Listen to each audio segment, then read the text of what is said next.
अस्सलाम वालेकुम my YouTube family, कैसे हैं आप सब।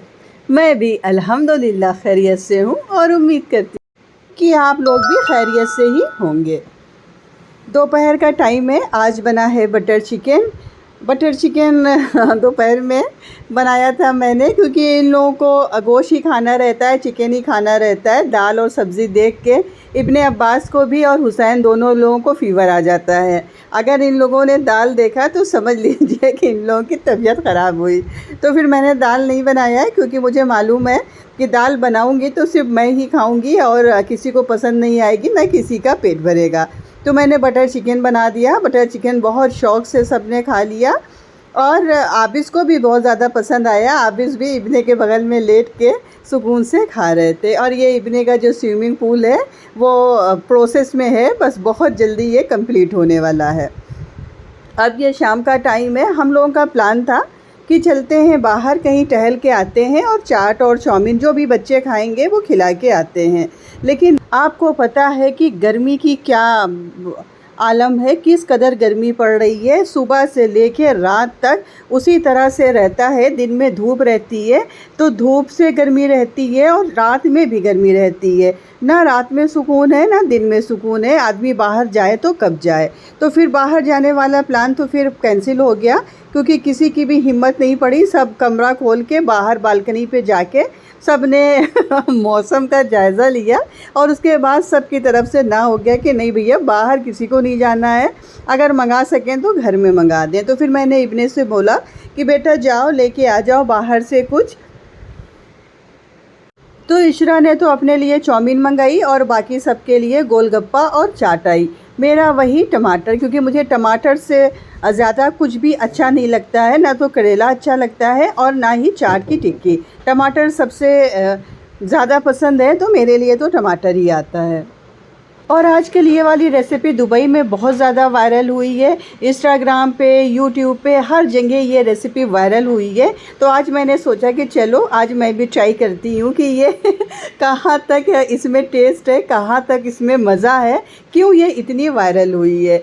2 ब्रेड के स्लाइस ले लिए, उसको पैन पे रख के अच्छे से फ्राई कर लिया बटर डाल के, मतलब दोनों तरफ अच्छे से सेक लिया जब तक जैसे ये गोल्डन ब्राउन हो गई। उसके बाद फिर एक ब्रेड की स्लाइस के ऊपर ताज़ी फ्रेश मलाई लगा दिया। आप चाहें तो जो अमूल की क्रीम आती है मार्केट वाली वो लगा दीजिए, वो आपके ऊपर है। मेरे यहाँ ये फ्रेश वाली मलाई थी, अभी अभी दूध आया था तो फिर मैंने वही लगा दिया। और उसके बाद फिर दूसरी स्लाइस उसके ऊपर रख दिया और फिर बनाई मैंने चाय।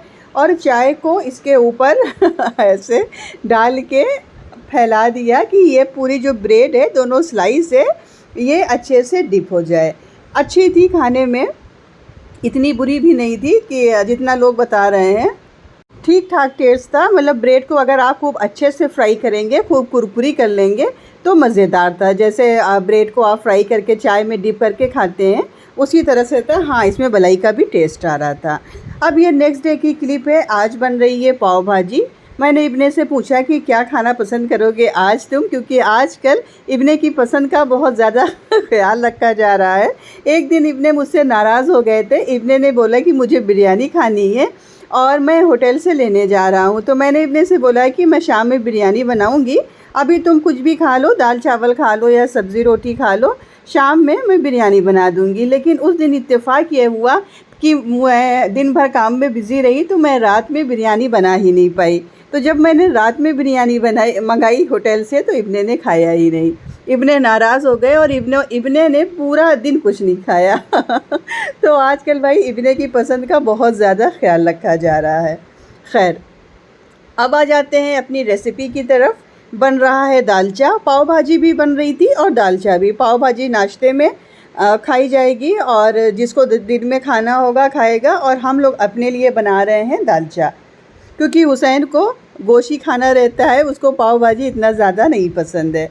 ऑयल ले लिया, ऑयल में थोड़ी सी प्याज शामिल कर दी और प्याज को भून के उसके बाद उसमें बीफ शामिल कर दिया। बीफ का दालचा मैं बना रही हूँ तो बीफ शामिल कर दिया और उसमें वही डेली वाले स्पाइसेस शामिल कर दिए, यानी हल्दी, मिर्चा, नमक, पिसा ज़ीरा, गरम मसाला और काली मिर्च का पाउडर। हल्के से इसको सौटे किया। उसके बाद फिर इसमें चने की दाल शामिल कर दी और हस्बे ज़रूरत पानी शामिल कर दिया और लिड लगा दिया। बहुत सिंपल है ये, बहुत सिंपल तरीके से बन जाता है दालचा, बहुत मज़ा आता है लेकिन खाने में। और इसको गला लिया, गोश्त और चने की दाल एक साथ ही गल गई थी, दोनों टेंडर हो गई थी अच्छे से। उसके बाद फिर बनने लगी रोटी। पाव भाजी अभी फ्लेम पे ही है क्योंकि पाव भाजी पूरे तरह से पकी नहीं थी, तो उसको मैंने साइड कर दिया था क्योंकि हेल्पर के सामने अगर खाना बना लेना तो बड़ी आसानी रहती है। कुछ काटना हुआ और कुछ धोना हुआ तो हेल्पर फटाफट साथ में रहती है तो सारे काम हो जाते हैं। तो मैं कोशिश करती हूँ कि अपने खाने वाला काम, नाश्ते वाला काम और रात में क्या बनना है उसकी चॉपिंग वगैरह मैं हेल्पर से करवा लेती हूँ। फिर मुझे बहुत आसानी रहती है, जब जो दिल चाहता है या जो बच्चों की ख्वाहिश होती है उसको मैं पूरा कर देती हूँ। दालचा बन गया था, गोश्त और दाल दोनों टेंडर हो गई थी। अब बस इसमें बघार देना है। आबिस को लग गई थी भूख तो आबिस को ला के दे दिया मैंने वही पाव भाजी, लेकिन भाजी में थोड़ा सा मिर्चा था तो आबिस बेचारा कैंपा के साथ ये खा रहा था पाव भाजी। हुसैन को बहुत ज़्यादा पसंद नहीं आई, बस हुसैन ने खा लिया, बना था घर में तो बस हुसैन ने खा लिया और एक ही बार खाया, दूसरी बार नहीं मांगा। दूसरी बार हुसैन ने वही दालचा खाया क्योंकि ये भी गोश्त इनको भी पसंद है तो ये भी इतना ज़्यादा पसंद नहीं आई इनको भी पाव भाजी। और इब्ने माशाल्लाह पाव भाजी खाते हैं, इब्ने की फेवरेट डिश है पाव भाजी, तो इब्ने तो अपना 3-4 बार खा लेते हैं जब बनती है। उसके बाद फिर सब लोगों ने रिलैक्स किया, सब लगे कार्ड खेलने। हेल्पर सुबह काम करके चली जाती है तो उसके बाद फिर दिन में तो बच्चे हैं तो घर तो मेसी होता रहता है भाई, खाते हैं पीते हैं गिराते हैं, छोटे बच्चे हैं तो आबिद छोटा है और आबिद के साथ साथ सभी छोटे हो गए हैं। तो हेल्पर के जाने के बाद जब नाश्ता वगैरह सब हो जाता है, जब मेड चली जाती है किचन वाली जो किचन में काम करती है, तब मैं एक बार फिर से खुद से झाड़ू लगाती हूँ। सारी चीज़ों को हटा के खूब अच्छे से मैं कोने कोने से सारा कूड़ा निकाल लेती हूँ। फिर दिन भर घर मेरा एकदम साफ़ सुथरा रहता है। फिर घर इतना गंदा नहीं होता है क्योंकि मैं पूरा कचरा कोने कोने से निकाल लेती हूँ। हेल्पर्स का तो आपको पता है, इधर मारा उधर मारा, उसके बाद सब चली गई काम करके। भाई उनको कई घरों में काम करना रहता है तो वो कहाँ इस तरह से कोने कोने की सफाई करेंगी। थोड़े से कपड़े थे धुलने के लिए, बहुत थोड़े से थे, 5-6 कपड़े थे, उनको मैंने मशीन में डाल दिया था कि लगे हाथ ये भी धुल जाए। और यही सब छोटे मोटे से काम पूरे दिन होते रहते हैं। मतलब जब आप सुबह सो के उठ जाते हैं उसके बाद फिर एक काम होता है, फिर दूसरा काम निकल आता है, फिर तीसरा काम निकल आता है। इसी तरह से डेली का रूटीन आजकल चल रहा है, बस यही है। ना कहीं जाना है आजकल, ना आना है, बस घर में खाना है, सोना है और काम करना है। काम से कभी छुट्टी नहीं मिलने वाली है काम करते रहना है। सारे काम को करने के बाद फिर मैंने लास्ट में दाल को बघार दिया, बिल्कुल सिंपल देसी घी और प्याज से। उसके बाद फिर मैंने खुद का भी खाना निकाला, थोड़ा सा गरम मसाला शामिल किया था इसमें और थोड़ा सा पुदीना, जो ड्राई पुदीना घर में रहता है, मैं हमेशा रखती हूँ अपने घर में ड्राई पुदीना, उसको शामिल कर दिया। तो फ्रेंड्स ये था मेरा आज का व्लॉग। मैं उम्मीद करती हूँ कि आपको पसंद आया होगा। पसंद आया हो तो प्लीज़ लाइक ज़रूर करिएगा और चैनल को सब्सक्राइब ज़रूर करिएगा। मिलते हैं आपसे नेक्स्ट व्लॉग में, तब तक अपना ख्याल रखिए, अपनों का ख्याल रखिए, खुश रहिए। अल्लाह हाफ़िज़, बाय।